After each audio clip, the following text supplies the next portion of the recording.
Hello everyone, आप सभी का कैरियर बूस्ट चैनल पे बहुत बहुत स्वागत है। तो अपना टॉपिक चल रहा था राजस्थान की ऊर्जा के अंदर अपन ने थर्मल पावर प्लांट और प्राकृतिक गैस, आणविक ऊर्जा, सौर ऊर्जा, इनके बारे में पढ़ लिया था। और आज है अपना पवन ऊर्जा के बारे में देखते हैं कि राजस्थान में कौन कौन से संयंत्र स्थापित है, कब है, कौन सा पहला है, कौन सा निजी क्षेत्र में है। तो राजस्थान के अंदर है जो दिसंबर 2014 तक है वो कुल 5209 मेगावाट की क्षमता के संयंत्र स्थापित किए जा चुके हैं और उत्पादन है जो हो रहा है 4414.12 मेगावाट के। 5209 के तो इस क्षमता के तो इस संयंत्र स्थापित किए जा चुके हैं और उत्पादन हो रहा है सिर्फ 4414.12 मेगावाट के।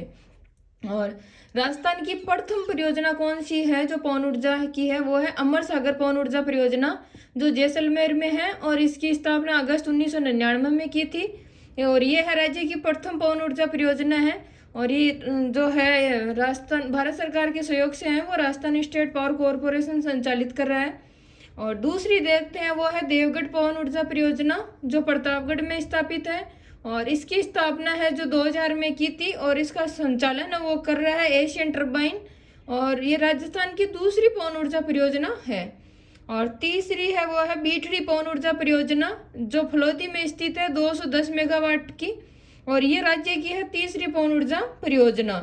और चौथी है वो देखते हैं वो है बड़ा बाग जैसलमेर में जिसका प्रारंभ 2001 में हुआ था और इसका संचालन है वो कर रहा है मेसर्स कॉलोन इंडस्ट्रीज और जिस ये निजी क्षेत्र की प्रथम पवन ऊर्जा परियोजना है। तो इस प्रकार ये 4 संयंत्र है राजस्थान में पवन ऊर्जा के मोस्ट इम्पोर्टेंट में।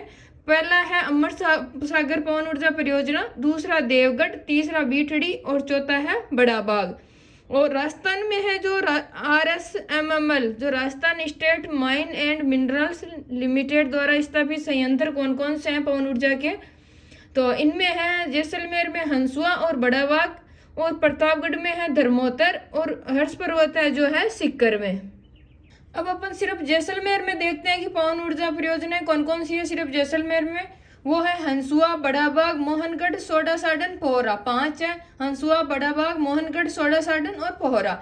और अन्य संयंत्रों में है जो जसवंतगढ़ है वो उदयपुर में है और खाड़ोल है वो है बीकानेर में। तो एक बार वापस रिवाइज करेंगे, राजस्थान में कौन कौन सी प्रथम परियोजना पवन परियोजना कौन सी है, द्वितीय कौन सी है, तो अमर सागर परियोजना है वो प्रथम है, देवगढ़ द्वितीय है, बीटड़ी तृतीय है और फोर्थ है बड़ा बाग। जो बड़ा बाग है वो निजी क्षेत्र की प्रथम परियोजना है। और जैसलमेर में है हंसुआ, बड़ा बाग, मोहनगढ़, सोडा साडन, पोहरा।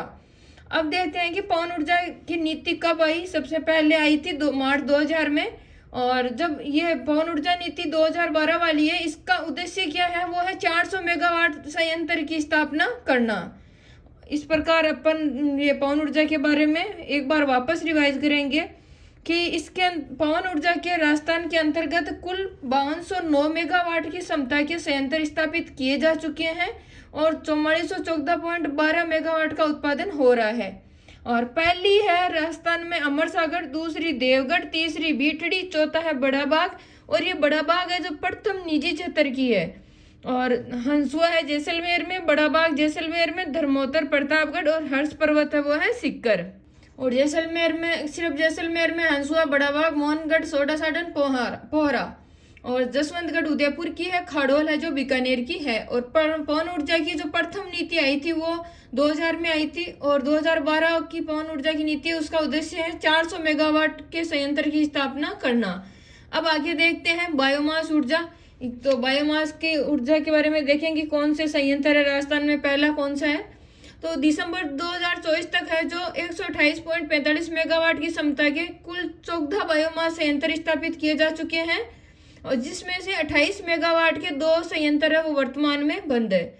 और वर्तमान में कुल 105.40 मेगावाट के 8 बायोमास संयंत्रों की स्थापना का कार्य है जो प्रगति पे है। और 29 सितंबर 2023 को राजस्थान सरकार ने बायोमास एवं वेस्ट टू एनर्जी नीति 2023 जारी की है। बायोमास संयंत्र देखते हैं कौन कौन से हैं। सर्वप्रथम कौन सा है राज्य में, सबसे पहला संयंत्र वो है पदमपुरा बायोमास संयंत्र जो गंगानगर का है। और फिर है खेड़ली बायोमास संयंत्र जो अलवर का है और यहाँ सरसों की तूड़ी से विद्युत उत्पादन हो रहा है। पदमपुरा गंगानगर, खेड़ली, अलवर। अजमेर बायोमास संयंत्र जो अजमेर में है और यहाँ विलायती बबूल से विद्युत उत्पादन कर रहे हैं। रंगपुर है जो कोटा में है, जो शहरी कचरे से उत्पादन हो रहा है। उनियारा है जो टोंक में है, जो सरसों की तूड़ी से हो रहा है। अलवर और टोंक वाले से सरसों की तूड़ी से उत्पादन होता है। बालोतरा में है बालोतरा। देवली बायोमास संयंत्र है टोंक में, और सबसे ज्यादा बायोमास संयंत्र है वो है उदयपुर में। और कोटा में बायोगैस प्लांट है। तो यहाँ पे कोटा में है जो राजस्थान सरकार द्वारा है, जो देवनारायण योजना में पशुपालकों के लिए आवंटित आवास के पास लगाए गए गोबर गैस प्लांट से प्रतिदिन 3000 केजी कंपेस्ट बायोगैस बनाई जा रही है। तो कोटा के अंदर है जो एक परियोजना चल रही है राजस्थान सरकार द्वारा, वो चलाई गई है देवनारायण परियोजना। तो इस परियोजना के अंतर्गत है जो पशुपालक है उनके लिए जो आवंटित आवास है, वहाँ वो आवास के पास है जो एक गैस प्लांट से प्रतिदिन, गोबर गैस प्लांट से प्रतिदिन 3000 केजी कंपेस्ट बायोगैस बनाई जा रही है। और इससे है वहाँ के 1200 घरों की बिजली मिल रही है, 1200 घरों को बिजली मिल रही है जो यहाँ से जो उत्पादन होती है। और यह है जो एशिया में बायोगैस प्लांट से गैस सप्लाई होने वाली सबसे बड़ी कॉलोनी है।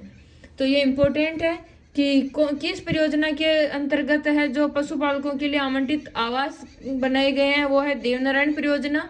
कौन से शहर में, कोटा में। और कितने घरों को बिजली मिल रही है, 1200 घरों को, जो एशिया की सबसे बड़ी कॉलोनी बनी है बायोगैस प्लांट में गैस सप्लाई होने वाली। और यह है जो यहाँ से प्रतिदिन 3000 किलोग्राम है जो कंपेस्ट बायोगैस बनाई जा रही है। तो इस प्रकार अपनी आज पवन ऊर्जा और बायोमास संयंत्र दोनों कंप्लीट हो गए हैं। तो एक बार अपन वापस देख लेते हैं कि बायोमास संयंत्र कौन कौन से हैं। सबसे ज्यादा तो है उदयपुर में, और ये जो देवनारायण योजना के अंतर्गत है, ये वो कॉलोनी है जो 1200 घरों की, ये कहाँ पे है चलाई जा रही है, कोटा में। कौन सी योजना के अंतर्गत, देवनारायण योजना के अंतर्गत। किसके द्वारा, राजस्थान सरकार के द्वारा। और टोंक में है देवली और बायोमास संयंत्र, बालोतरा में है बालोतरा बायोमास संयंत्र। उनियारा है जो टोंक में है, और रंगपुर है जो कोटा में है, और ये यहाँ पे जो शहरी कचरे से उत्पादन होता है। और अजमेर बायोमास संयंत्र है, यहाँ अजमेर में है जो विलायती बबूल से होता है। और पदमपुरा बायोमास संयंत्र है जो गंगानगर में है, जो राज्य का प्रथम बायोमास संयंत्र है। और खेड़ली बायोमास संयंत्र है जो है अलवर में। तो अपना पवन ऊर्जा और बायोमास ऊर्जा का टॉपिक कंप्लीट हो गया है। तो प्लीज आप चैनल को लाइक करें, सब्सक्राइब करें, कमेंट करें। और जय हिंद, जय भारत।